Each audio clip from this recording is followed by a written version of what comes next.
एक बार बोलो भैया, एक बार बोल। भारत जय, जय जय जय राम,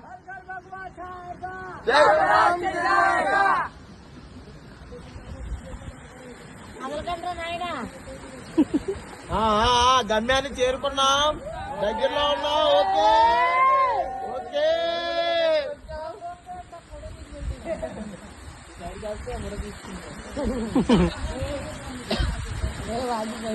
ఐసో తీసో టక్క టక్క. మరి వైజాగ్ కుర్రోళ్ళు అమ్ముతున్నారు, కుర్రోళ్ళు సపోర్ట్ చేయాలి. మన అండర్మెన్ టీం అందరూ మరి మామూలు ఉండకూడదు. నెక్స్ట్ గట్టిగా మరి పని చేద్దాం. పని అంటే మామూలుగా ఉండదు. ఇప్పుడు మీరు చూసుకోవచ్చు, మీరు దగ్గరలోకి వెళ్ళిపోతున్నా. కుర్రోళ్ళు మామూలు కూడా ఇంకా కుర్రోళ్ళు మామూలు కష్టపడలేదు.